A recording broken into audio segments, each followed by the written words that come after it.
नमस्कार, रोकठोकला आपलं स्वागत. मी डॉक्टर उदय निरगुडकर. काय योगायोग पहा, महाराष्ट्रात पुन्हा एकदा डान्स बार सुरू करण्याचे आदेश सुप्रीम कोर्टानं अवघ्या 48 तासांपूर्वी दिले. तर दुसरीकडे बिहारसारख्या राज्यात दारूबंदी करण्याची घोषणा मुख्यमंत्री नितीश कुमार यांनी केली. संपूर्ण दारूबंदी करणारं गुजरात नंतरचं बिहार हे अत्यंत महत्त्वाचं राज्य आहे. मध्यंतरी केरळसारख्या राज्याने दारूबंदीचा निर्णय घेतला, पण बिहारनं असा प्रागतिक निर्णय घेणं हे जास्त महत्त्वाचं आहे. दारूबंदी हा समाज सुधारकांचा अत्यंत आवडीचा मुद्दा आहे, तसाच तो राजकारण्यांचाही आहे. नितीश देखील राजकीय नेत्यांनी दारूबंदीची आश्वासनं दिलेली होती. तिथल्या आगामी निवडणुकांमध्ये देखील हा महत्त्वाचा मुद्दा असणार यात काही शंकाच नाही. पण 2019च्या विधानसभा निवडणुकीत महाराष्ट्रात दारूबंदीचा विषय राजकीय पक्षांच्या अजेंड्यावर असेल का? खरंच 100% दारूबंदी करता येते का? आणि गुजरातसारख्या राज्यात याचा नेमका अनुभव काय आहे? महाराष्ट्राच्या 3 जिल्ह्यात दारूबंदी लागू आहे, तिथली परिस्थिती नेमकी काय आहे? जेव्हा दारूबंदीचा निर्णय होतो तेव्हा अवैध आणि बेकार दारूचं प्रमाण वाढतं. दारूबंदीमुळे अवैध दारू धंदे फोफावणार नाहीत का? दारूबंदीमुळे करोडो रुपयाच्या महसुलावर पाणी सोडावं लागेल आणि महाराष्ट्रासारख्या सर्वात मोठ्या कर्जबाजारी राज्याला ते परवडणार आहे का? दारूबंदीमुळे अनेक कामगार बेकार होतील, त्यांच्या रोजीरोटीचा प्रश्न निर्माण होईल. त्याचं काय, असा देखील सवाल उपस्थित केला जातोय. परंतु त्यामुळे जे हजारो संसार उद्ध्वस्त होत आहेत त्यांचं काय, हा देखील सवाल तितकाच महत्त्वाचा आहे. खरोखरच महाराष्ट्रात दारूबंदी शक्य आहे का? दारूबंदीला होणारा विरोध आर्थिक किती, राजकीय किती, यासारख्या असंख्य प्रश्नांचा वेध घेऊयात आजच्या खास रोकटोक कार्यक्रमात. बिहारनं सोडली, महाराष्ट्रानं कधी?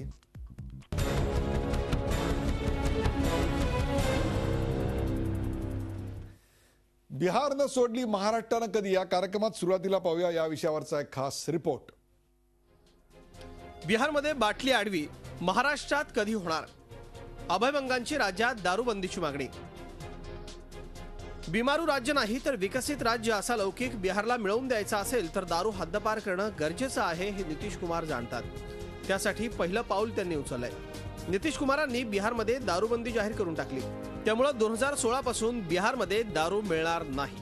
हमारे गरीब जो झेलते हैं यार, इसके चलते जो मेरे मन में वो बात है शराबबंदी की बात, तो उसको लागू करना है. तो इस दिशा में अब अपने काम को 1-2 दिन और डिपार्टमेंट के सबको देखकर सीधे इस पर हमने कहा है कि इसका एक्शन प्लान तैयार करिए और मेरे लिए वो तारीख है 1 अप्रैल. नितीश यांच्या निर्णयाचं सर्वत्र कौतुक होत आहे. महाराष्ट्रात दारूबंदी चळवळीला जुना इतिहास आहे, मात्र दारूबंदीला राज्य पातळीवर यश आलेलं नाही.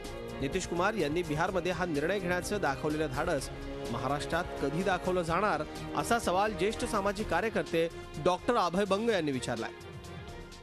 नितीश कुमारांनी एक चांगला शासक म्हणून, राजकीय नेता म्हणून आता दुसऱ्या चांगल्या राजकीय नेत्यासमोर देवेंद्र फडणवीसांसमोर एक आव्हान टाकलंय की बिहारमध्ये आम्ही दारूबंदी करू शकतो, तुम्ही महाराष्ट्रात काय करणार? दारूबंदीची चांगली अंमलबजावणी कसं करणार, असं दुहेरी आव्हान महाराष्ट्र शासनासमोर आहे.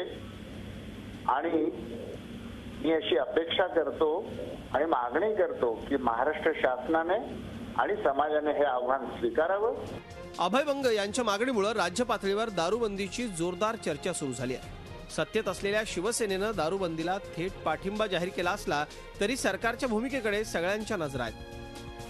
दारू मुक्तीच्या दृष्टिकोनातून सरकारची वाटचाल असावी यासाठी आमचा प्रयत्न आहे. परंतु केवळ कागदोपत्री दारूबंदी केल्यामुळे दारूच्या व्यसनापासून माणसं सुटतील की नाही याचं मात्र उत्तर आपल्याला सगळ्यांना कल्पना आहे. परंतु बिहारमध्ये नितीश कुमारांनी घेतलेला निर्णय निश्चितपणाने अगदी विचार करण्यासारखा आहे असं मला वाटतं. राष्ट्रवादी काँग्रेसनं राज्यात दारूबंदीला सहमती दर्शवली आहे, तर काँग्रेसनं आहे त्या कायद्याची अंमलबजावणी करण्याची गरज व्यक्त केली आहे. या निर्णयामुळे व्यसनमुक्त बिहार झाला तर मला वाटते बिहारची उन्नती होईल. या निर्णयाचे आम्ही स्वागत करतो आणि आणखीन राज्यामध्ये या प्रकारे निर्णय झाला तर देशहिताचा, राज्यहिताचा असेल आणि निर्णयाचं आम्ही स्वागत करतो. मात्र सध्या राज्याला मद्यातून मिळणारं उत्पादन शुल्क प्रचंड आहे, त्याला पर्याय उपलब्ध होत नाही तोवर राज्यात दारूबंदी शक्य नाही, असं महसूल मंत्री एकनाथ खडसेंनी स्पष्ट केलंय. राज्यात दारूबंदीसाठी विविध पातळ्यांवरून लढा दिला जातोय. राज्यात चंद्रपूर जिल्ह्यात अभय भंग परोमिता गोस्वामी यांच्या सातत्यपूर्ण लढ्यांमुळे दारूबंदी शक्य झाली आहे. मात्र आता बिहारच्या पावलावर पाऊल ठेवून महाराष्ट्रात कधी दारूबंदी होणार याकडे राज्याचं लक्ष लागलंय. Bureau report Zee media. बिहारनं सोडली, महाराष्ट्रानं कधी या विषयावरचा खास रिपोर्ट पण पाहिला. आणि त्याविषयी चर्चा करण्यासाठी आपण आज आमंत्रित केलेले आपल्या सोबत आहेत डॉक्टर अभय बंग. डॉक्टर अभय बंग यांना संपूर्ण महाराष्ट्र नव्हे तर अख्खा भारत एक ज्येष्ठ सामाजिक कार्यकर्ते म्हणून ओळखतो. आणि किंवा महाराष्ट्रामध्ये आणि भारतामध्ये दारूबंदी या संदर्भात जे महत्वाचे कार्य चालू आहे त्याचे नेते म्हणून आपण त्यांच्याकडे निश्चित पाहू शकतो. डॉक्टर अभय बंग, आपलं या कार्यक्रमात स्वागत.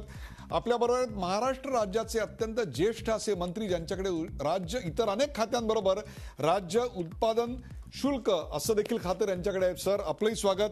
आपल्याबरोबर आहेत एकनाथराव खडसे. आपल्याबरोबर आहेत एकनाथराव, आपलंही स्वागत. तहसील पूनावाला हे दारूबंदीचे विरोधक आहेत. लक्षात घ्या, हे दारूबंदीचे विरोधक आहेत. त्यांचं या कार्यक्रमात स्वागत. आणि डॉक्टर रत्नाकर महाजन हे काँग्रेसचे प्रवक्ते आहेत. सर, आपलंही स्वागत. जो पहिला प्रश्न आपण चर्चेला घेणार आहोत तो पहिला प्रश्न आपण आपल्या पडद्यावर पाहू शकता. आणि तो म्हणजे महाराष्ट्रात दारूबंदी शक्य आहे का? महाराष्ट्रात दारूबंदी शक्य आहे का? आपण थेट जाऊया एकनाथ खडसे यांच्याकडे. एकनाथ खडसे हे या मंत्रिमंडळातले सर्वात अनुभवी ज्येष्ठ मंत्री आहेत. अनेक खात्यांचा पदभार त्यांच्याकडे आहे. त्याचबरोबर उत्पादन शुल्क या विभागाचा देखील पदभार त्यांच्याकडे आहे. एकनाथराव, सर्वप्रथम बिहार सरकारने जो हा निर्णय जाहीर केलेला आहे त्याबद्दल आपल्या सरकारची आणि आपली व्यक्तिगत भूमिका नेमकी काय आहे? आपण बिहार सरकारनं घेतलेल्या दारूबंदीच्या निर्णयाकडे कसे पाहता? बिहार सरकारने दारूबंदीचा निर्णय घेतला, अनेकांनी त्याचं स्वागतही केलेलं आहे. आणि राज्य सरकारकडेही या संदर्भामध्ये अनेकांची मागणी आहे. परंतु बिहार सरकारने आत्ता निर्णय घेतला, त्याचे काय परिणाम त्या राज्यामध्ये होतील हे त्या निर्णयाच्या नंतर वर्षभरामध्ये 6 महिन्यानंतर त्यांना दिसेल. तर ते चांगल्या रीतीने निर्णय असतात अनेक, परंतु ते निर्णय बरेचदा माघारी घ्यावे लागतात, अशी काही राज्यांवर स्थिती आतापर्यंत आलेली आहे. यापूर्वी आंध्राने अशा स्वरूपाचा निर्णय घेतला आणि आंध्र सरकारचाही असा निर्णय त्यांना काही कालावधीनंतर मागे घ्यावा लागला. याची काही कारण आहे. आपणही आपल्या राज्य सरकारमध्ये जर पाहिलं, आपल्या निर्णय घेतला की यावर्षी आम्ही चंद्रपूर जिल्ह्यामध्ये दारूबंदी केली, गडचिरोलीमध्ये दारूबंदी आहे, वर्ध्यामध्ये दारूबंदी आहे आणि त्याही परिस्थितीवर आम्ही त्याचाही अभ्यास करतो आहोत. एकंदरीत दोन्ही बाजूनं लक्षात ठेवलं पाहिजे की या ठिकाणी बिहारने करत असताना पुढच्या कालावधीत काय होणार आहे आणि या ठिकाणी आंध्रने हा निर्णय का घेतला. मागे घेण्याचा निर्णय घेतल्यानंतर मागे घ्यायचा. राज्य सरकारला आज तरी या संदर्भामध्ये दारूबंदी तूर्त करणं अवघड दिसतंय. कारण आमचे जे अनुभव याच्यामध्ये आहेत किंवा जी माहिती मी घेतली आंध्रामधली वगैरे, तर या संदर्भामध्ये आंध्रामध्ये दारूबंदी केल्यानंतर मोठ्या प्रमाणावर बनावट दारू, विषारी दारू अशा स्वरूपाचे दारू त्या ठिकाणी झाल्यामुळे बरेचसे लोक मयत झाले आणि परत त्यांना हा निर्णय घ्यावा लागला, असं त्यातलं गणित आहे. या राज्यामध्ये सुद्धा अशा स्वरूपाचे मोठ्या प्रमाणावर दारूच्या संदर्भामध्ये बळी गेलेले आहे. आतापर्यंत 506 व्यक्ती याच्यामध्ये मरण पावलेले आहे. आता आपली परिस्थिती अशी आहे की इथे दारूबंदीचा निर्णय घ्यायचा का नाही घ्यायचा, तर या राज्याने आधीच या ठिकाणी पूर्वीपासून या राज्यामध्ये एक कायदा अस्तित्वात आहे की ज्या गावामध्ये किंवा ज्या वार्डामध्ये दारूबंदी करायची आहे त्याच्यामध्ये बहुमताच्या याच्यावर म्हणजे मतमोजणी होते. मागणी केल्यानंतर मतमोजणीद्वारे जर बहुमताने बंद करा असं सांगितलं तर आजही त्या ठिकाणी दारूचे दुकानं आपण बंद करत असतो. अशा स्वरूपाची मागणी मतदानाद्वारे जर त्या विभागामध्ये त्या क्षेत्रामध्ये जर बहुमताने येत असेल तर राज्य सरकार त्या कायद्याचं तंतोतंत पालन करून त्या ठिकाणी दारूबंदी करेल. पण आज आम्ही ही परिस्थिती जी आहे या परिस्थितीचा आम्ही ऑब्झर्व करतो आहोत, निरीक्षण करतो आहोत आणि या संदर्भात काय राज्य सरकारने निर्णय घ्यायचा आहे हा भविष्य कालखंडामध्ये आम्ही ठरवू. अगदीच या संदर्भातली ही भूमिका नाही आहे की दारूबंदी करायचीच नाही आहे, ही त्याच्यामागची भूमिका नाही. पण त्याला अनेक पैलू आहे. हे राज्य जे आहे या राज्यामध्ये जवळपास 21,000 कोटी रुपये यावर्षी आम्हाला उत्पादन शुल्क मिळेल आणि व्हॅट मिळेल अशी आमची अपेक्षा आहे. निव्वळ उत्पादन शुल्क किंवा टॅक्स मिळतो म्हणून दारू चालू ठेवायची हे योग्य नाही आहे. परंतु त्याच्या संदर्भामध्ये हे 21,000 कोटी दुसरीकडून उभे करता येतील का, कोणत्या मार्गाने उभे करता येतील हे तपासणी आम्हाला त्या ठिकाणी करायची आहे. राज्यभरामध्ये अलीकडे मालवणीला मालाडला 106 व्यक्ती बनावट दारू पिऊन मरण पावले. ही बनावट दारू जर त्या ठिकाणी आली नसते तर कदाचित जे वाचले असते.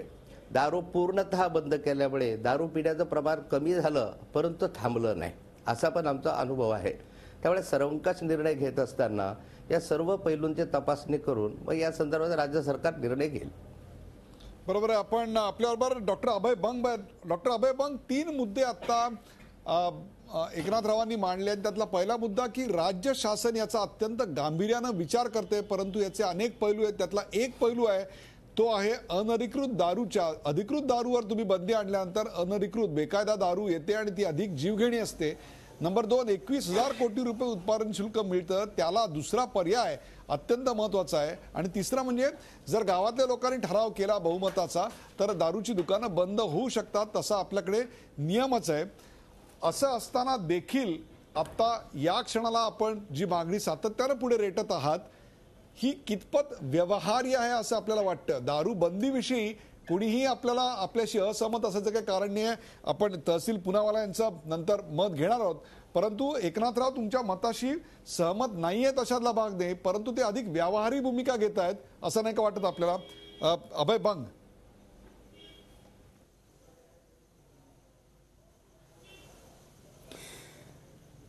मला असं वाटतं की एक भूमिका आमची स्पष्ट करतो. आम्ही निव्वळ दारू बंदी नाही, दारू मुक्ती हे आपलं ध्येय आहे. आणि दारूमुक्ती साध्य करायची असेल, प्राप्त करायची असेल तर त्यासाठी दारूबंदी हे केवळ एक पाऊल आहे. दारूमुक्ती जर पूर्ण घडवायची असेल तर त्याला 4 पावलं लागतात. एका पावलावर कोणतं स्टेबल किंवा खुर्ची उभं राहत नाही, तसं निव्वळ दारूबंदीवर दारूमुक्ती होत नाही. पण दारूबंदी नसली, कायदेशीर दारू मोकाट उपलब्ध असली, उलट नव्हे उत्पादन शुल्क अधिकाऱ्यांना टार्गेट दिले असले दारू जास्तीत जास्त विकण्याचे, तर समाज दारूमुक्त होण्याची आपण अपेक्षाच करू शकत नाही. एकनाथ भाऊंच्या एका तर्काची थोडी मी चर्चा करू इच्छितो. एक तर्क ते असं म्हणाले की मालवणीसारखे, खोपडी कांडासारखे विषारी दारूचे कांड झाले, 506 लोक मेले असं ते म्हणाले एकूण. हे कुठे झालं? महाराष्ट्र राज्यात झालं, जिथे सरकारी आणि लायसन्स दारू मुबलक उपलब्ध आहे. म्हणजे एका अर्थाने हे खरं म्हणजे मुक्त दारू धोरणाचं अपयश आहे की दारूबंदी नाही महाराष्ट्रात, मोकळी दारू आहे आणि तरी देखील विषारी दारूने माणसं मरतात आहेत. ते एका अर्थाने एकनाथ भाऊ स्वतःच म्हणतात आहेत की आजची आमची मुक्त दारू धोरण आमचं विषारी दारूला थांबवू शकलेलं नाही आणि माणसं मरतात आहेत. तुम्ही जर भारतातले आकडे बघाल तर जागोजागी असे विषारी दारूचे जे कांड झाले आहेत ते क्वचितच दारूबंदीच्या राज्यात झाले आहेत. ते बहुतेक वेळा दारू मोकळी असलेल्या राज्यात झालेले आहेत. त्यामुळे त्याच्यावरून आपण दुसऱ्या प्रश्नावर येऊ की प्रभावी दारूबंदीची अंमलबजावणी शक्य तरी आहे का? आणि आंध्र प्रदेशने ती दारूबंदी मागे घेतली. मी त्यांना अजून जोडतो, हरियाणाने मागे लागू केली होती पूर्वी, मागे घेतली. पण याची कारण मीमांसा मी अशी करेन, एक मी आरोप करणार नाही पण संभावना जरूर आहे की दारूबंदी लागू करताना त्या राज्यकर्त्याच्या मनात केवळ मत मिळवणं आणि सत्तेत येणं आणि म्हणून त्यांनी स्त्रियांना दारूबंदीची लालूच दाखवली. पण प्रत्यक्ष सत्तेत आल्यावर दारूबंदीची अंमलबजावणी इतकी अर्धवट केली, इतकी वाईट केली की ती अयशस्वी झाली आणि मग त्यांनी ती परत घेतली. मी 2 आकडेवारी आपल्यासमोर मांडू इच्छितो. हा एकनाथ भाऊंनी मुद्दा मांडला, मागे मुख्यमंत्र्यांनी ह्या विधानसभेत मुद्दा मांडला की दारूबंदी लावली तर काय परिणाम होतो, अपयश येतं की काय. ज्या वर्धा, चंद्रपूर, गडचिरोली जिल्ह्यामध्ये आता दारूबंदी आहे त्याचा नुकताच आम्ही 1 एप्रिलच्या अगोदर जो सर्व्हे केला आणि 600 गावांचा सर्व्हे करून निष्कर्ष असा निघतो, आकडेवारी मी जाहीर करत नाही इथे, पण निष्कर्ष असा निघतो की दारू मध्यम प्रमाणात कमी झाली ज्या जिल्ह्यांमध्ये दारूबंदी होती. पुरुषांवरती होणारे दारूचे दुष्परिणाम कमी झाले आणि एकूण खर्च कमी झाला. दुसरे एक उदाहरण मी घेणार आहे, मनमोहन देसाईची गोष्ट आहे. जोळे भाऊ वेगळे झाले आणि बघा एकाचं काय झालं आणि दुसऱ्याचं काय झालं. भारत पाकिस्तान एकच होता, 1947ला वेगळे झाले. भारतामध्ये हळूहळू आपण वाढती दारू मोकळी केली, पाकिस्तानने मात्र दारूबंदीच लागू ठेवली आणि त्यांचा संस्कृती, धर्म, संस्कृती आणखी कायदा यांच्या भरोशावर त्यांनी दारूबंदी केली आहे. आता तुलना बघा काय स्थिती आज भारताची आणि पाकिस्तानची. वर्ल्ड हेल्थ ऑर्गनायझेशनचा 2015चा वर्ल्ड हेल्थ स्टॅटिस्टिक्सचा रिपोर्ट आहे. भारतामध्ये पर कॅपिटा पर इयर दारूचा खप 4 लिटर ॲब्सोल्यूट अल्कोहोल आहे, ज्याचा अर्थ होतो 500 पेग दारू प्रत्येक माणूस वर्षाला पितो आहे. 4 लिटर. आणि पाकिस्तानमध्ये WHOच्या आकडेवारीनुसार दारू पिण्याचं प्रमाण फक्त वर्षाला 100 ml आहे. जगातले 22 राष्ट्रांचा पुरावा असं दाखवतो की शासनाची जर इच्छा असेल आणि त्याच्यासोबत समाज आणि संस्कृतीची जर साथ असेल तर दारू प्रभावीरित्या नियंत्रित करता येते. गडचिरोली जिल्ह्यामध्ये दारूबंदीची शासनाने लागू केली 20 वर्ष झालीत, पण अर्धवट लागू केली म्हणून नुकतीच मुख्यमंत्र्यांच्या समोर आम्ही एक विस्तृत आराखडा ठेवला आहे की दारू बंदी करणं हे एक पाऊल झालं. कायदेशीररित्या त्याची उत्तम अंमलबजावणी हे त्याच्यासोबत झालं पाहिजे. व्यापक जनजागृती करून लोकांना दारूचे दुष्परिणाम समजवले पाहिजेत. दारू ही फॅशन ना होता ती बाहेर गेली पाहिजे आणि लोकसहभाग घेतला पाहिजे. आणि चौथी गोष्ट म्हणजे ज्यांना दारूचे व्यसन लागलं आहे ते त्याचे हतबल रोगी असं समजून त्यांना उपचाराची सोय केली पाहिजे. या 4ही गोष्टी केल्या तर मला खात्री आहे 100% प्रश्न कधीच कोणताच जगात सुटत नसतो. 100% दारू नाहीशी होणार नाही, पण ती खूप प्रमाणात कमी करता येईल, नियंत्रणात आटोक्यात आणता येईल.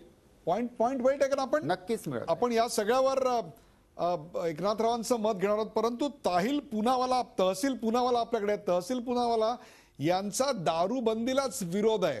तहसील पुनावाला आता आपण एक विस्तृत विवेचन ऐकलं डॉक्टर अभय बंग यांचं.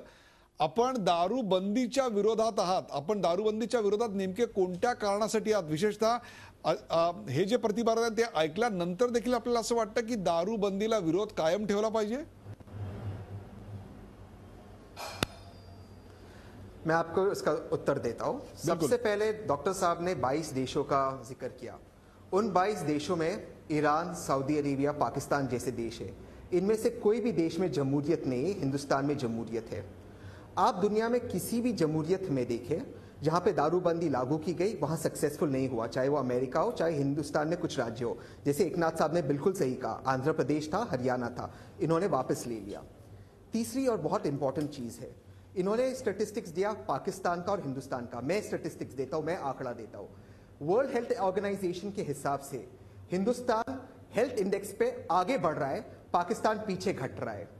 मैं दूसरा उदाहरण देता हूं, महाराष्ट्र और गुजरात का. गुजरात में पूरी तरह से दारूबंदी है, महाराष्ट्र में नहीं है. हिंदुस्तान के स्टैटिस्टिक्स के अंदर महाराष्ट्र हेल्थ इंडेक्स में आगे है, गुजरात पीछे है. मैं दूसरा एक स्टैटिस्टिक्स देता हूं, अगर आप किसी भी दारू कंपनी की स्टैटिस्टिक्स देखें, जिन 2 राज्यों में सबसे अधिक दारू बिकते हैं, दुनिया के सबसे अधिक दारू बिकते हैं 2 राज्यों में, वो 2 राज्य है गुजरात और पाकिस्तान. इसमें सबसे ज्यादा दारू बिकता है. मैं गुजरात काफी जाता हूं, मेरी मम्मी गुजरात से है. मैं पाकिस्तान भी काफी जाता हूं, मेरे काफी दोस्त पाकिस्तान में. गुजरात और पाकिस्तान में आपको जितनी दारू चाहिए मिलती है. मैं दारू व्यक्तिगत तौर पे नहीं पीता हूं. फर्क सिर्फ इतना है, ये नहीं पता है वो जेन्युइन है या नहीं है. इसके संबंध में जो एकनाथ जी कह रहे हो बिल्कुल सही कह रहे हैं.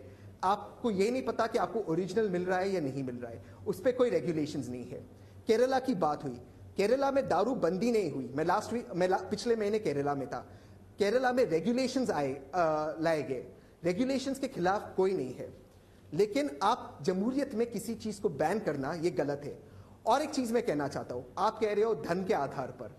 वो लोग जिनका धर्म है जिसमें अल्कोहल एक हिस्सा है, जैसे क्रिश्चियंस हो गए, वाइन है, वो जैसे शिव भक्त है, जैसे काली माता के भक्त है, जैसे तंत्र में इस्तेमाल होते, आप उनके धार्मिक राइट्स पे आप क्यों उनके धार्मिक राइट्स के बारे में क्यों बात नहीं करना चाहते? हाँ, कुछ हद तक दारू की एडिक्शन है, इसकी समस्या है. हिंदुस्तान एक जवान देश है, इसके खिलाफ हमें लड़ना चाहिए, लेकिन इसके खिलाफ अवेयरनेस होनी चाहिए. सरकार की जिम्मेदारी है प्राइमरी तहसील पुनावाला, सरकार की जिम्मेदारी है इसके तहसील पुनावाला जी, तुम्ही जो लेकिन किसी भी हाथ में अगर आपने बंदी कर दी, बंदी कहीं पर भी नहीं चलेगी, खासकर महाराष्ट्र में. मैं और एक आखिरी पॉइंट कहना चाहता हूं, महाराष्ट्र का रेवेन्यू है 20,000 करोड़, बिहार का रेवेन्यू है 2,000 करोड़ अल्कोहल में. दारू केंद्र ते रेव्हेन्यूचे फरक आहे 20,000 आणि 2,000 करोड. ते रेव्हेन्यू तुम्ही कसं हे ब्रिज कसं करणार? मोस्ट इंपॉर्टेंट पॉइंट, अगर आप चाहते FDI, आप चाहते फॉरेन कंपनीज आए, उनको एंटरटेनमेंट चाहिएगा. एंटरटेनमेंट का एक बहुत बड़ा हिस्सा है कि आप रात को बाहर जाओ. एंटरटेनमेंट का एक बहुत बड़ा हिस्सा है कि लोग चाहेंगे, चाहे विदेश के हो, चाहे यंग अर्बन एजुकेटेड इंडियन हो, कि वो जाके अपनी जिंदगी जीना चाहिए. वो नहीं चाहते कि सरकार की दखल हो. आप उस चीज में क्यों दखल दे रहे हो? क्यों नहीं आप प्राइमरी हेल्थ केयर, क्यों नहीं आप शिक्षा, क्यों नहीं आप अवेयरनेस, इन चीजों पे काम करते हो? हर चीज में मॉरल पुलिसिंग ये क्यों सोल्यूशन है, जबकि वो कहीं पर भी जमहूरियत में काम नहीं किया? अब एक जो मुद्दा तुम्ही मांडलेला आहे तहसील पुनावाला, त्याच्याबद्दल मला आपल्याशी बोलायचं आहे. आणि तो मुद्दा असा आहे की आपण वर्ल्ड हेल्थ ऑर्गनायझेशनचे हेल्थ इंडेक्सचे आकडे दिलेत, जणू काही दारू हे हेल्थ ड्रिंक वाटावं अशा स्वरूपाचे आकडे आपण देताय. आपण दारूला हेल्थ ड्रिंकचा दर्जा देण्याच्या इतपत मागणी करत नाही आहात ना? बिल्कुल नाही. मी तो नाही सांगत. माझं बोलणं फक्त इथे आहे की जहां पर दारू बैन है, गुजरात और पाकिस्तान, वहां के हेल्थ इंडेक्स महाराष्ट्र के हेल्थ इंडेक्स से कम है. तो सिर्फ एक स्टेटिस्टिक को, एक डेटा को आप सिलेक्टिवली नहीं देख सकते. डेटा को आपको कंप्लीट डेटा को देखना चाहिए. और जैसे मैंने कहा, पाकिस्तान और गुजरात में आपको जो ब्रांड चाहिए, जो दारू चाहिए, वो अवेलेबल है. फर्क सिर्फ इतना है, आपको ये नहीं पता वो ओरिजिनल है या नहीं. आपको रेगुलेशन चाहिए. रेगुलेशंस के खिलाफ कोई नहीं है, लेकिन किसी भी चीज को बैन करना सरकार की रेवेन्यू को नुकसान पहुंचे. और सरकार खुद, एकनाथ खड़से साहब यहां पर बैठे, नितिन गडकरी साहब की डिस्टिलरी की कंपनी है, अमित पालवे साहब की डिस्टिलरी की कंपनी है, काफी कांग्रेस के नेता की डिस्टिलरी की कंपनी है. तो ये सब एक चीज है. आपको आपल्याकडे काँग्रेसचे प्रतिनिधी आहेत, उस रेव्हेन्यू को काँग्रेसचे प्रतिनिधी आहेत डॉक्टर रत्नाकर महाजन. डॉक्टर रत्नाकर महाजन, आपली महाराष्ट्रामध्ये इतके वर्ष सत्ता होती, महाराष्ट्रामध्ये इतके वर्ष सत्ता असताना आपण संपूर्ण दारूबंदी महाराष्ट्रामध्ये आणण्याचा प्रयत्न का नाही केलात? आपली जवळपास 15 वर्ष महाराष्ट्रात सत्ता होती. त्या 15 वर्षात टप्प्याटप्प्यानं का होईना दारूच्या उत्पादनावरचं जे शुल्क मिळतं त्याच्यावरचं आपलं अवलंबित्व आपल्याला नक्की कमी करता आलं असतं, परंतु ते अवलंबित्व आपल्या काळात वाढलेलं दिसतंय. त्यामुळे दारूबंदी आपल्यालाही करायची नव्हती असा निष्कर्ष आम्ही काढूया का? डॉक्टर रत्नाकर महाजन. तसा निष्कर्ष काढणं हे त्या वेळच्या सत्ताधारी वर्गाच्या किंवा सत्ताधारी पक्षाच्या हेतूच्या प्रामाणिकपणाविषयी शंका निर्माण करणारे ठरेल. त्यामुळं तसा निष्कर्ष काढू नये अशी माझी आपल्याला नम्र विनंती आहे. दुसरं असं की बिहारमध्ये दारूबंदीचा निर्णय झाला, त्याचं कारण जनता दल युनायटेडनं आपल्या निवडणूक जाहीरनाम्यामध्ये महिलांपुढं बोलताना नितीश कुमार यांनी जे भाषण केलं होतं की आम्ही जर सत्तेवर आलो तर आम्ही संपूर्ण दारूबंदी करू, त्याचा फॉलोअप म्हणून हा निर्णय झालेला आहे आणि तो योग्य आहे, त्याच्याबद्दल काही वाद नाही. महाराष्ट्रापुरतं जर बोलायचं झालं तर आपण ज्या कालावधीचा उल्लेख करताय त्याच कालावधीमध्ये महाराष्ट्रामध्ये दारूविषयी जो कायदा झाला, ज्याचा आत्ता उल्लेख झाला, तो असा झाला की त्या गावच्या महिलांनी 50% जास्त मागणी करून ग्रामसभेनं बहुमताने निर्णय घेतला तर त्या गावातली बाटली आडवी होईल आणि त्याची उभी बाटली आणि आडवी बाटली अशीच मुळी निवडणूक निशाणी होती. त्यामुळं याविषयी आजपर्यंत काही प्रयत्न झाले नाहीत हे म्हणणं अर्धसत्य आहे. अभयचं म्हणणं बरोबर आहे की नुसती दारूबंदी करून चालणार नाही तर दारू मुक्ती झाली पाहिजे, पण अभयचं दुसरं जे म्हणणं आहे ते मात्र बरोबर नाही. ते जे त्यांनी सांगितलं वर्ल्ड हेल्थ ऑर्गनायझेशनची आकडेवारी पर कॅपिटा अल्कोहोल कन्झम्पशन, देशाची आकडेवारी सांगत असताना त्यांनी हे लक्षात ठेवायला पाहिजे की त्या पर कॅपिटा कन्झम्पशनमधनं ते आणि मी यांच्यासारख्या लोकांचा समावेश होत नाही. त्यामुळे ते पर कॅपिटा कन्झम्पशनची आकडेवारी हे एका पातळीवर फसवी असते. मुद्दा असा की दारूबंदीमुळं इलिसिट लिकरचं प्रमाण वाढेल ही जर भीती असेल तर ती भीती त्यासंबंधीची कायदा अंमलबजावणी यंत्रणा पारदर्शकपणे, परिणामकारकपणे आणि कमिटमेंटनी जर काम करत असेल तर हा धोका संभवत नाही. एक्साईजमधून मिळणाऱ्या उत्पन्नाविषयी सुद्धा असंच म्हणता येईल की लोकांमधनं जे काही उत्पन्न मिळतं ते उत्पन्न मिळवण्याचे अन्य अनेक सभ्यतेचे आणि पारदर्शकपणे अंमलात आणण्याचे उपाय असताना या महसुलावर अवलंबून राहण्याची आवश्यकता नाही. माझा एक अनुभव सांगतो. मी 10 वर्ष ज्या वेळेला त्या नियोजन मंडळावर होतो त्यावेळेला आमच्या कॅबिनेट सबकमिटीच्या एका बैठकीमध्ये संबंधित खात्यांनी असा प्रस्ताव आणला की हे लायसेन्सेस देण्याचं धोरण जेव्हा ठरलं त्यावेळेला जी लोकसंख्या होती त्यापेक्षा आता लोकसंख्या वाढलेली आहे, त्यामुळं लायसेन्सेसची संख्या वाढवली पाहिजे असा प्रस्ताव ज्या वेळेला आला त्यावेळेला मी त्यांना अत्यंत स्पष्टपणे असं विचारलं की लोकसंख्या वाढली तर शाळा वाढल्या पाहिजेत, दवाखाने वाढले पाहिजेत का लायसेन्सेस वाढले पाहिजेत. त्यामुळं तो प्रस्ताव बासनात बांधला गेला आणि त्यानंतर आजपर्यंत नवीन लायसेन्सेस महाराष्ट्रात दिली जात नाही. दारू पिण्याचा हक्क आणि लोकशाही यांचा अर्थार्थी काही संबंध नाही. हा टिपिकल इलिटिस्ट दृष्टिकोन आहे, डेमोक्रेसीकडे बघण्याचा अभिजन वर्गाचा दृष्टिकोन आहे. आणि दारू पिणे आणि लोकशाही यांचा जसा काही संबंध नाही तसा दारू पिणे आणि संपन्नता किंवा गरिबी यांचाही काही संबंध नाही. अभिजन वर्गामध्ये दुःख साजरं करायचं तरी दारू पिली जाते, आनंद साजरा करायचा तरी दारू पिली जाते. वेऱ्याच गरीब वर्गामध्ये काही एका निराशेतून, काही एका असफलतेच्या अपयशाच्या भावनेतून माणसं व्यसनाधीन होतात. हा फरकही या निमित्तानं लक्षात घेतला पाहिजे. त्यामुळं अभयच्या म्हणण्याप्रमाणे आपली सामाजिक उद्दिष्ट हे दारूमुक्तीचं असलं पाहिजे, पण त्याची सुरुवात दारूबंदीच्या कार्यक्षम आणि अत्यंत चांगल्या अंमलबजावणीने होत असेल तर आपण त्या उद्दिष्टापर्यंत पोहोचू असं समजायला आणि असा आशावाद ठेवायला काही हरकत नाही. प्रेक्षक, आपण या मुद्द्यावरची 4 वेगवेगळी मतं ऐकली आहेत. एकनाथरावांनी याची जी एक प्रॅक्टिकल व्यवहार्य बाजू आहे ती आपल्यासमोर मांडली, तर याचे सामाजिक आणि इतर अनेक जे संदर्भ आहेत ते आपल्यासमोर डॉक्टर अभय बंग यांनी मांडले. तर याच्या अंमलबजावणीमधले ज्या काही अडचणी आहेत की गुजरातमध्ये आणि पाकिस्तानमध्ये दारू कशी मिळते याचं वर्णन तहसील पुनावाला यांनी केलं. तर काँग्रेसच्या काळामध्ये नेमकं काय करण्यात आलं हे आपल्याला डॉक्टर रत्नाकर महाजन यांनी सांगितलं. परंतु अत्यंत महत्त्वाचा प्रश्न जो उरतोय तो म्हणजे या निर्णयाकडे आपण सामाजिक म्हणून बघावं, आर्थिक म्हणून बघावं का राजकीय म्हणून. एका ब्रेक नंतरची चर्चा करूया. कुठे जाऊ नका, पाहत राहा झी24 तास. आपण पाहताय बिहारनं सोडली महाराष्ट्रानं कधी.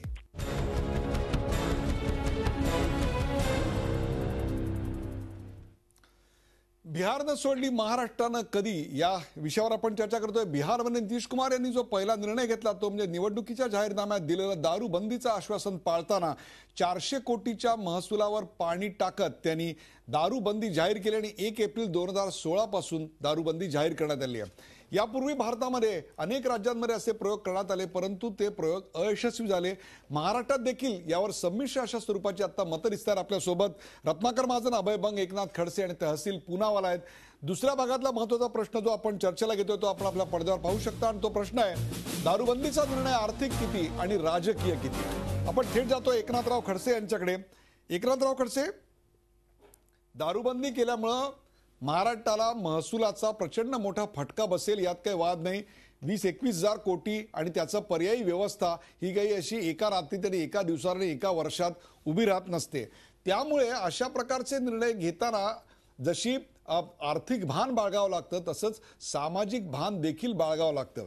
मगाशी आपला जो सूर होता तो यातल्या सामाजिक ऱ्हासाशी काहीसा सहमतीचा होता किंवा याच्यामुळे होणारे सामाजिक दुष्परिणामांशी आपण सहमती दर्शवली होती. जर यातनं आर्थिक होणारं नुकसान एवढं प्रचंड मोठं असेल तर मग प्रश्न उरतो तो राजकीय इच्छाशक्तीचा. जर राजकीय इच्छाशक्ती असेल तर अशा प्रकारचे मोठे धाडसी निर्णय देखील यापूर्वी महाराष्ट्र शासनानं घेतलेले आहेत. त्याची जबर अशी आर्थिक आणि राजकीय किंमत देखील मोजलेली आहे. आपलं सरकार याच्याकडे एक आर्थिक निर्णय म्हणून बघतंय का एक राजकीय निर्णय म्हणून याच्याकडे पाहणार आहे? एकनाथराव. नाही, राजकीय निर्णय म्हणून आम्ही बघतच नाही, कारण का आत्ता कोणत्या निवडणुका नाही आहेत की याच्या संदर्भामध्ये निर्णय घ्यावा की आम्ही माफ करणार का कमी करणार. हे निश्चित आहे की दारूचे दुष्परिणाम आहे आणि त्या सरसकट सर्वांनाच मान्य आहे. प्रश्न असा आहे या संदर्भामध्ये की ज्या ठिकाणी दारूबंदी केली तिथले काय निष्कर्ष आहे. राज्यामध्ये आम्ही गडचिरोली, चंद्रपूर आणि वर्ध्याला दारूबंदी केली. गडचिरोली, चंद्रपूर, वर्ध्यामध्ये आज दारू मिळत नाही का? तर दारू त्या ठिकाणी येते चोरून. आणि आमच्या या बंदी केल्यानंतर आज तागा जर आम्ही पाहिलं तर या ठिकाणी वर्धा, गडचिरोली आणि चंद्रपूर या तिन्ही जिल्ह्यांमध्ये मोठ्या प्रमाणावर दारू आमच्या विभागाने पकडली, त्याला बंदी घातली, तरीही कुठं ना कुठं चोरून लपून ती येतेच. मला आठवतं की माननीय प्रमोद शेंडे, कैलासवासी शेंडेंनी एक वेळ उद्वेगाने महाराष्ट्राच्या विधानसभेत हे सांगितलं होतं, ही बंदी जी आहे ते काढून टाका, यापेक्षा ती खुली असलेली बरी. कारण वर्धा जिल्ह्यातच त्यांनी उदाहरण दिलं होतं की बंदी घातल्यामुळे आमच्या जिल्ह्यात एवढ्या मोठ्या प्रमाणावर दारू यायला लागलेली आहे आणि सरकारही ते बंद करत आहे, दारू पकडत आहे, त्यापेक्षा मोकळी करा, कशाला ही कसरत करत बसला, एवढं उद्वेगाने त्यांनी म्हटलं होतं. दारूच्या संदर्भामध्ये मी समर्थन करत नाही, परंतु एक गोष्ट निश्चित आहे की त्याचे परिणाम काय होतील. दुसरं असं आहे की आर्थिक बाबी तपासलीच पाहिजे. आज या राज्यावर 3,30,000 कोटी रुपयाचं कर्ज आहे. येणारा 7वा वेतन आयोग हा 15-16 हजार कोटीचा बोजा आमच्यावर टाकणार आहे आणि त्यानंतर नैसर्गिक आपत्ती, अन्य खर्चांसाठी आम्ही पैसे उभा करत आहोत. अशा स्थितीमध्ये 21,000 कोटी रुपयाची रक्कम ही महत्त्वपूर्ण रक्कम ठरते. जर याच्यामधून निर्णय घ्यायचा ठरवला की 21,000 कोटी रुपयाचे कर आम्ही अन्य स्वरूपामध्ये लावायचे, तर तोही एक असंतोषाचा भाग होऊ शकतो. कारण या राज्याचे कर किती लावायचे याची मर्यादाही आता संपत आलेली आहे. अशा स्थितीमध्ये राजकीय इच्छाशक्ती जरी असली तरी विचारपूर्वकच हा निर्णय घ्यावा लागेल आणि या संदर्भामध्ये सरकार या बाजूला की एकदम दारूबंदी करू नये या बाजूला नाही आहे, परंतु अन्य परिणामांचा विचार केल्याशिवाय सरकार निर्णय घेऊ शकत नाही, ही पण वस्तुस्थिती लक्षात घेतली पाहिजे. मला आणखी एक सांगायचं आहे की या संदर्भामध्ये गडचिरोली, अगदी अभयबंग त्या जिल्ह्यामध्ये राहतात, चंद्रपूर जिल्ह्यामध्ये, या चंद्रपूर जिल्ह्यामध्ये आणि गडचिरोली जिल्ह्यामध्ये या मागच्या महिन्यामध्ये 3-4 संघटना मला भेटल्यात की चंद्रपूर जिल्ह्यामधली दारू मोकळी करा, गडचिरोलीतली दारू मोकळी करा. त्या कशासाठी भेटल्या? हे श्रमजीवी लोक होते. चंद्रपूर जिल्ह्यातल्या कोळसा खाणीच्या ज्या संघटना आहेत, तिथे जे मजूर आहेत, त्या मजुरांनी मला स्वतः भेटून मागणी केली की आम्हाला दारू पिल्याशिवाय जमतच नाही, जमिनीच्या खाली आम्ही एवढं धोक्याचं काम करतो वगैरे वगैरे. ते त्यांचं समर्थन ते करायचं, दारू का पिली पाहिजे याचं ते समर्थन करायचे. गडचिरोलीमध्ये जंगलामध्ये राहणारा जो आदिवासी आहे आणि जो तिथल्या वन उपज जमा करतो, त्यांची एक संघटना मला येऊन भेटली. परंतु त्याही ठिकाणी दोन्ही विचार त्यांच्या संदर्भामध्ये की आम्हाला काम करण्याचं अवघड केलं आणि आम्ही काही घेत नाही असं नाही, चोरून पण आम्ही घेतोच, परंतु या संदर्भामध्ये सामाजिक प्रबोधन करणं, यामध्ये त्यांना आपण स्वायत्तता दिलेलीच आहे. आजही मागच्या कालखंडातला निर्णय आजही लागू आहे. जो महाजन साहेबांनी या ठिकाणी सांगितलं, दारू उभी का आडवी, याची स्वायत्तता त्या भागामधल्या नागरिकांना, महिलांना दिलेली आहे. त्यांनी ठरवलं की बहुमतानं आम्हाला या ठिकाणी दारू नको, तर दारू बंद करायचा सरकारचा निर्णय आहे, त्यात तातडीनं त्याची अंमलबजावणी केली जाते. म्हणून एका बाजूला लोकशाही पद्धतीने जर मागणी झाली आणि ते जर प्रक्रिया पूर्ण झाली तर सरकार दारूबंद आजही करतं आहे. त्यामुळे समाज प्रबोधन, समाजामध्ये जागरूकता या माध्यमातून काही कालावधी यासाठी लागू शकतो आणि या माध्यमातून दारूबंदीचा निर्णय हा इफेक्टिव्हली घेऊ शकेल. एक आणि दुसरं, त्या संदर्भामध्ये आर्थिक याचे पर्याय शोधत असताना टप्प्याटप्प्यानेच ते पर्याय आपल्याला शोधावे लागतील. एका क्षणामध्ये 21,000 कोटी आपल्याला जनतेवर बोजा बांधणं हे शक्य होणार नाही. त्यामुळे व्यवहार्य निर्णय घेत असताना काही कालावधी याच्यासाठी द्यावा लागेल. डॉक्टर अभय, मग दारू बंदी किंवा दारूच्या दुष्परिणामांविषयी आपल्याकडे कोणत्याही प्रकारचे मतभेद नाहीत, परंतु दारू बंदी केल्यामुळं एक अवैध दारू जशी वाढते, रेव्हेन्यू जसा बुडतोय, त्याच प्रमाणात दारू मोकळी करा अशी देखील मागणी होते आहे आणि जिथे त्याच्यावर बंदी आहे तिकडे ती चोरून देखील आता उपलब्ध आहे. म्हणजे एकीकडे ज्याच्यावर बंदी घातलेली आहे ती गोष्ट आपण यशस्वीरित्या राबवू शकत नाही, हे आपल्या व्यवस्थेचं अपयश. दुसरीकडे आपली महाराष्ट्र हे संपूर्ण भारतातलं सर्वात जास्त कर्ज असलं, कर्जबाजारी असं राज्य आहे. हा दुसरा बाब. तिसरं, प्रबोधनाला जास्त महत्व द्यायच्या ऐवजी आम्ही दारूबंदीला महत्व देऊन याची एक दिशा कुठेतरी आपण काहीशी चुकतोय, असं नाही का वाटत? की आपण आता दारूबंदीपेक्षा दारूच्या प्रतिष्ठेला विरोध करणं, दारूच्या प्रतिष्ठेला धक्का पोचवणं, दारूपासून परावृत्त करण्याकरता जास्त महत्व देणं की नक्की दारूच्या अवेलेबिलिटीवर? काय वाटतं आपल्याला? डॉक्टर अभय बंग.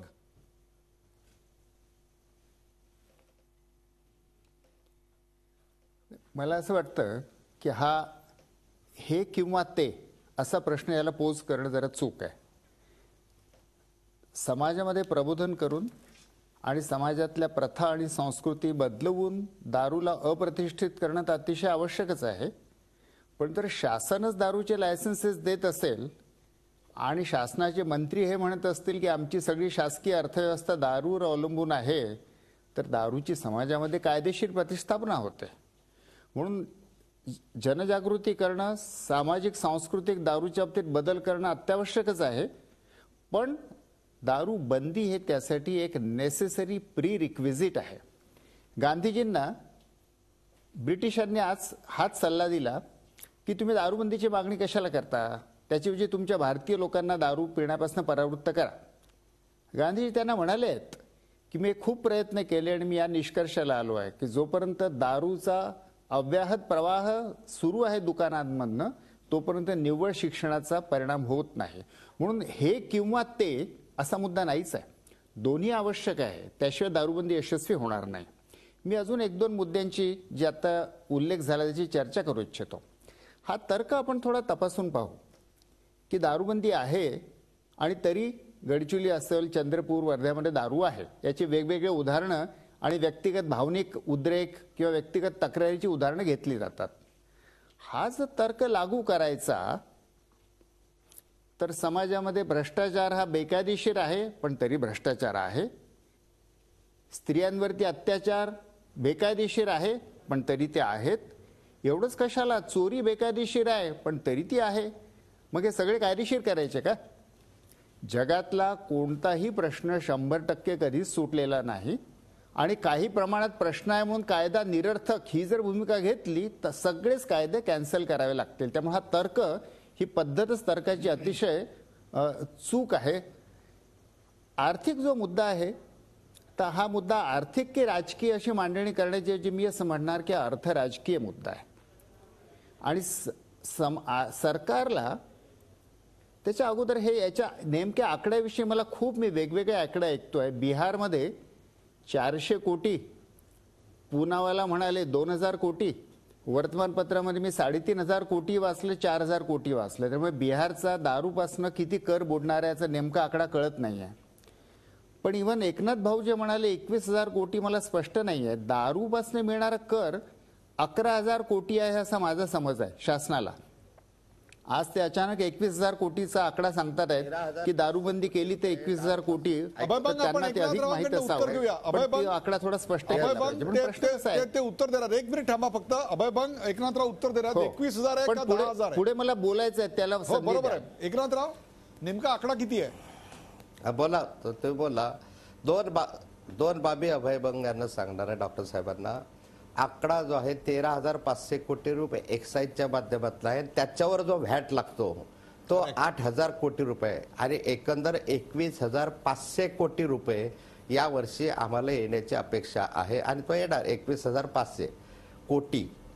त्यामुळे चुकीचा आकडा वगैरे नाही आहे. मागच्याही वर्षी हा आकडा जो आहे हा जवळपास 18,000 कोटीच्या वर होता. आता तो 21,500 कोटीचा आमचा अंदाज आहे. त्याच्यामध्ये व्हॅट, दारूचा एक्साईज एक असतो आणि एक्साईजवर व्हॅट असतो, हे दोघं मिळून तो 21,500 कोटीचा आहे. हा एक. आणि या संदर्भामध्ये बिहारचं उत्पन्न किती आहे, काय आहे, त्यापेक्षा आमचा हा आकडा आहे हा बिलकुल खरा आहे. चंद्रपूरचेच कोळसा कामगार जर मागायला लागले, जिथं बंदी केली, तेच म्हणताय अनेक ठिकाणी हे होत आहे. म्हणून याच्यामध्ये समाज प्रबोधन हाच एक मार्ग आहे. सगळे मिळूनच आपण त्याच्यासाठी प्रयत्न केला पाहिजे. अभय बंग, कंटिन्यू. अभय बंग.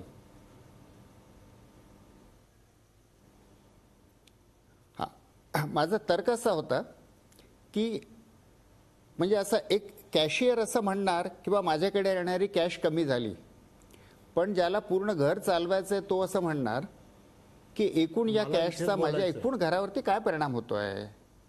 तर शासनाकडनं ही घरातल्या चालकाची अशी आपल्याकडनं अपेक्षा आहे. दारूच्या बाबतीमध्ये भारत सरकारच्या national institute of mental health and neurosciences निम्हान्सचा अध्ययन आहे की सरकारला जेवढा कर मिळतो त्याहून जास्त सामाजिक नुकसान होतं आणि लोकांना त्याचे दुष्परिणाम त्याच्याहून जास्त किमतीचे भोगावे लागतात. म्हणजे लोक बघा, दारू विकत घेतात, त्याच्यात त्यांचे पैसे जातात. आणि माझा ढोबळ अंदाज असा आहे की महाराष्ट्रामध्ये 40,000 कोटी रुपयाची दारू लोक विकत घेतात. आता एकनाथ भाऊंच्या आकडेवारीनंतर तो आकडा करायचा अजून वाढेल. दारूचे दुष्परिणाम लोक भोगतात, बायकाऱ्याचा मार भोगतात, ॲक्सिडेंट होतात, ती माणसं मरतात आणि शासनाला जितका कर मिळतो त्याच्याहून जास्त नुकसान जर लोकांचं दारूच्या दुष्परिणामाने होत असेल तर एकूण बॅलन्स शीटमध्ये व्यापक विचार आपण काय करू? पॉइंट वेट दुसरं असं अभय बंग की वर्ल्ड बँकचे जेम्स सर्सोनो नावाचे इकॉनॉमिस्ट आहेत. हो, नाही कंटिन्यू अभय बंग तुमचा मुद्दा करा, जेम्स नंतर मी सर्सोने तहसील यांनी पुनावाला मांडणी यांच्याकडे केली जातो. आहे.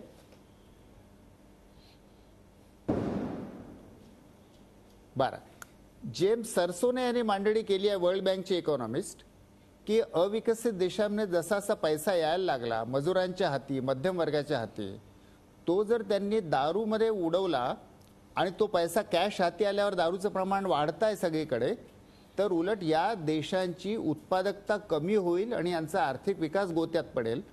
आणि म्हणून आर्थिक दृष्टीने देखील विचार केला तर निव्वळ कॅशियरकडे कॅश किती आली असं न बघता एकूणच समाजाचा अर्थव्यापार कसा झाला असं जर पाहिलं तर दारू ही आर्थिक दृष्ट्या घातकच आहे. आपण तहसील पुनावाला यांना काही मुद्दे मांडायचे. तहसील जी, देखिए मैं डॉक्टर अभय जी अपने आप को ही कॉन्ट्रडिक्ट करते हैं. सबसे पहले वो गांधी जी की बात करते हैं, लेकिन गांधी जी की मैं आपको पूरी बात गांधी जी ने बिल्कुल कहा था कि दारू पर पाबंदी लगे, लेकिन गांधी जी ने पत्र में ये भी कहा था कॉन्स्टिट्यूएंट असेंबली को कि जमहूरियत में ये नहीं हो सकता कि एक आदमी की राय चले. हाँ, अगर सब लोग चाहते एक क्षेत्र में कि दारू पे पाबंदी लगनी चाहिए किसी चीज पर, तो वो जमहूरियत का अधिकार है जो एकनाथ खड़से जी कह रहे हैं. दूसरी बात, फिर से डॉक्टर साहब जो है सिलेक्टिव डेट साहब ने बराबर कहा, वो वैट को इंक्लूड नहीं करते. तीसरी चीज, सिर्फ 20,000 करोड़ यही नुकसान नहीं होगा, नुकसान इससे अधिक है. अगर आप इन हिंदुस्तान का इतिहास देखिए, सबसे अधिक एफडीआई महाराष्ट्र के अंदर आता है. महाराष्ट्र नंबर 1 है, नंबर 2 पे है हरियाणा, नंबर 3 पे है दिल्ली, नंबर 4 पे है कर्नाटका, नंबर 5 पे है तमिलनाडु. ये सब 5 राज्य में दारू अवेलेबल है. जो राज्य पीछे है जिसकी हमेशा चर्चा होती है, गुजरात, वो एफडीआई के टॉप 6 राज्यों में नहीं आता. इसलिए मोदी जी जब मुख्यमंत्री थे गुजरात के, उन्होंने कानून निकाला कि जहां पर उनको आईटी में और नई इंडस्ट्रीज में टैलेंट अट्रैक्ट करना था, उन स्पेशल इकोनॉमिक जोन में उन्होंने दारू को अवेलेबल किया. वहां पे दारू की सेल उन्होंने अवेलेबल की. फिर वो तो उस डेटा को डॉक्टर साहब कन्वीनियंटली छोड़ देते हैं. और सबसे महत्वपूर्ण चीज, हाँ, वर्ल्ड हेल्थ ऑर्गेनाइजेशन कहता है कि दारू के काफी साइड इफेक्ट्स होते हैं, इस बात को मैं नहीं ठुकराता हूं, लेकिन वही वर्ल्ड हेल्थ ऑर्गेनाइजेशन ये भी कहता है जिन देशों में जैसे कि फ्रांस, मेडिटेरेनियन देश, जापान, जहां पे एवरेज लाइफ सबसे अधिक है, जहां पर हेल्थ सर्विसेज सबसे अच्छी है, वहां पे तो दारू ओपनली बिकती है. दारू का हेल्थ से संबंध है, लेकिन उससे अधिक संबंध है हेल्थ सर्विसेज का, गवर्नमेंट सर्विसेज का, गवर्नमेंट किस तरह की सर्विसेज देती है उस चीज का. मैं फिर से उस मुद्दे पे आता हूं, किसी भी जमहूरियत में प्रोहिबिशन नहीं कामयाब हुआ है और आज भी ये कामयाब नहीं हो सकता, क्योंकि खुद डॉक्टर साहब कहते हैं कि महाराष्ट्र के आंकड़े शायद 40,000 करोड़ है. अगर 40,000 करोड़ है, यानी कि दारू इतनी फ्रीली अवेलेबल होने के बाद भी इलीगल दारू बिक रही है, तो आप ये सोचे जब आप बंदी करोगे तब क्या हालत होगी. दूसरी बात, जहां पर दारू नहीं मिलता, जिन राज्यों में नहीं मिलता, जैसे अफगानिस्तान, वहां पे ड्रग्स की समस्या है. ड्रग्स सिर्फ मैन्युफैक्चरिंग ड्रग्स नहीं होते, ड्रग्स नेचुरली ग्रोन ड्रग्स होते जो आप प्लांट्स के साथ आप उगा सकते हो. मानने के तौर पे वीड, वो आप उगा सकते हो, उसके लिए आप क्या कर रहे हो. इसके बाद की समस्या है, जो आदमी अपने घर के अंदर लोकल अल्कोहल मैन्युफैक्चर करेगा, आप क्या एक्सपेक्ट करते हो कि सरकार हर इंसान के घर में जाए और देखे वो बिस्तर में क्या कर रहा है, वो किसके साथ क्या पका रहा है अपने घर में, वो प्लेट में क्या खा रहा है, वो घर में क्या पी रहा है. वो पॉसिबल नहीं है. हिंदुस्तान जैसे देश में वो पॉसिबल बिल्कुल नहीं है. और हमने देखा है आदिवासी एरिया में वो लोग किस तरह तार के ड्रम्स के अंदर दारू बनाते हैं, जो फल है, फूल है, उसको लेकर वो लोग दारू बनाते हैं. आप कहां रेगुलेट करोगे. उससे अच्छा आप रेगुलेशंस ले आए जिससे आप इस चीज को जिससे इस चीज पे आप नजर रख सकते हो, जहां पर आप हेल्थ सर्विसेज अवेलेबल कर सकते हो, जहां पर आप लोगों को सिखा सकते हो कि दारू की इल इफेक्ट्स क्या है. या समस्येकडे का वेगळ्या दृष्टिकोनात पाहताय. कार्यक्रमाच्या वेळेची मर्यादा लक्षात घेता रत्नाकर महाजन नंतर आपण शेवटची कॉमेंट घेणार आहोत. अभय बंग आणि रत्नाकर एकनाथराव खडसेंकडनं एक quick comment from Ratnakar Mahajan. असं आहे की कायदा आणि सामाजिक प्रबोधन ही चर्चा न्यायमूर्ती रानड्यांपर्यंत जाते. कारण न्यायमूर्ती रानड्यांनी प्रथम असं सांगितलं की केवळ कायद्याने समाजाची धारणा होऊ शकत नाही, तर कायद्याला सामाजिक प्रबोधनाचा आधार आणि सामाजिक प्रबोधनाचं पाठबळ आवश्यक असतं. त्यामुळं कायदा की प्रबोधन ही चर्चा तेव्हापासून सुरू आहे. मुद्दा खरा असा आहे की दारूबंदीच्या विरोधात केली जाणारी आर्ग्युमेंट्स ही त्या प्रश्नांच्या मुळाशी जाणारी किती आहेत आणि तो प्रश्न टाळण्यासाठी केलेली किती आहेत हे खरं महत्त्वाचं आहे. म्हणजे बहुसंख्य म्हणजे 64-65% लोक जर ग्रामीण भागात राहत असतील आणि त्या लोकांच्या समोर दैनंदिन जीवनाविषयीचे गहन प्रश्न अधिक असतील आणि त्या प्रश्नांपासून दूर जाणं किंवा ते प्रश्न सोडू शकत नाही म्हणून आलेल्या निराशेतून व्यसनाधीनता किती वाढते, अशा प्रश्नांचा विचार जर केला तर आपल्याला या सगळ्या आर्ग्युमेंट्समधली व्यर्थता दिसून येते. महसूल किती जमा होतो, महसुलाचं काय करायचं, हे सगळे प्रश्न असे आहेत की जे चर्चेतून सोडवता येतात. त्यासाठी दारूबंदी नकोच किंवा दारूला मुक्त परवाना दिला पाहिजे असं म्हणण्याची आवश्यकता नाही. महाराष्ट्राचा गुजरात आणि मध्य प्रदेशच्या बॉर्डरवरचा जो भाग आहे तिथल्या एक्साईज ऑफिसर्सला जर तुम्ही विचारलं तर तिथून बऱ्याच मोठ्या प्रमाणात चोरटी आयात होते हे ते ऑफिसर सुद्धा आपल्याला सांगतील. महाराष्ट्र आणि गुजरातच्या बॉर्डरवर जी दुकानं आहेत त्यात असणारी लोक ही गुजरातमधून येत असतात आणि नंतर ती त्या दुकानातून दारू पिऊन मग ती गुजरातमध्ये जात असतात. हे त्याचं वास्तव आहे. कार्यक्रमाचा शेवट करताना वेळेची मर्यादा लक्षात घेता एकनाथराव, नितीश कुमारांनी प्रॉमिस केलं होतं इलेक्शन मॅनिफेस्टोमध्ये, निवडणुकीत त्यांनी प्रॉमिस केलं होतं की अशा प्रकारची दारूबंदी आणू. कधीतरी महाराष्ट्रात असा दिवस येईल का की मला आपलाच पक्ष 2019 साली ज्या वेळेला निवडणुकीला सामोरा जाईल त्यावेळेला आपल्या निवडणुकीच्या वचननाम्यामध्ये, आपल्या जाहीरनाम्यामध्ये महाराष्ट्रामध्ये संपूर्ण दारूबंदी लागू केली जाईल असं आपण लिहाल का? आपण लोकांना घरं देताय, आपण लोकांना शौचालय बांधताय, तुमच्या अच्छे दिनामध्ये ही अशा प्रकारची गोष्ट अंतर्भूत असणार आहे का? हे बघा, दारूपासून होणाऱ्या दुष्परिणामाच्या संदर्भामध्ये कुणी काही विरोध करत नाही, सहमती आहे. आज या राज्यामध्ये दारूच्या संदर्भामध्ये मगाशी सांगितलं लोकशाही पद्धतीनं दारू बंद करण्याचा अधिकार त्या विभागामध्ये त्या वार्डामध्ये आपण दिलेलाच आहे. त्यामुळे अगदीच दारू बंद करणारच नाही किंवा करतो आहोत अशातली स्थितीने तुम्ही मागणी करा, मतदान करा, दारू बंद होईल. आता 2019चा विषय आहे तर याचा सर्वंकष विचार करूनच तो निर्णय त्यावेळेस येईल. ज्या लोकांनी हे दारूबंदीच्या संदर्भामध्ये घोषणा केल्या त्या घोषणा सुद्धा त्यांना निवडून आल्यानंतर परत घ्याव्या लागल्या हे आपल्याला माहिती आहे, हरियाणा वगैरे सारखं. त्यामुळे याचा उचित निर्णय त्या वेळेस घेईल सरकार. आज तरी या तूर्त आज या क्षणाला या संदर्भामध्ये दारू बंद करणं हे राज्य सरकारला मला वाटतं की इच्छा असली तरी शक्य दिसत नाही. काही कालावधीनंतर निश्चित या संदर्भामध्ये सरकार अन्य पर्यायाचा विचार करून निर्णय घेऊ शकतं आणि त्या संदर्भात मंत्रिमंडळ समर्थ आहे, त्यांच्याकडे हा प्रस्ताव आपल्याला देता येईल. प्रेक्षको, दारूबंदीवर ही चर्चा अशा करता केली की बिहारनं केल्यानंतर उद्या सकाळी महाराष्ट्रात करता येईल असं वाटणाऱ्यांचा एक फार मोठा वर्ग होता. त्याचबरोबर दारूबंदीची गरज नाही असं मानणाराचाही वर्ग होता. परंतु या सगळ्याच्या मध्ये अत्यंत काही कॉम्प्लेक्स असे प्रश्न आहेत.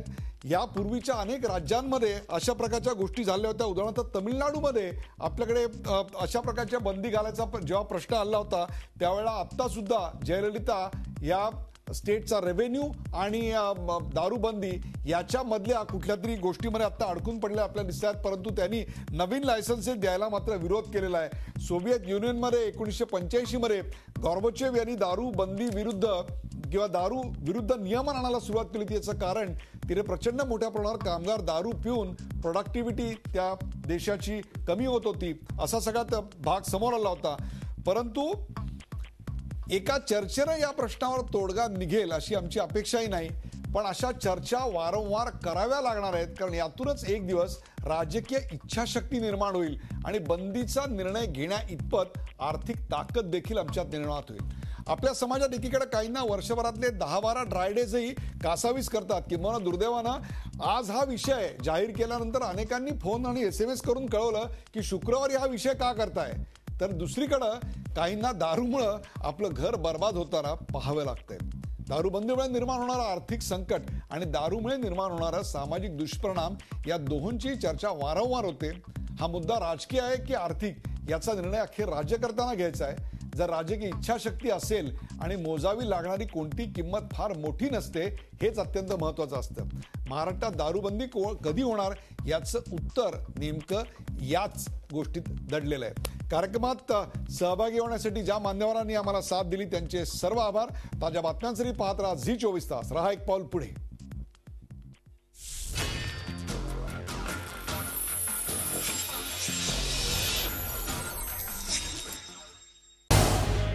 झी 24 तास रहा एक पाऊल पुढे.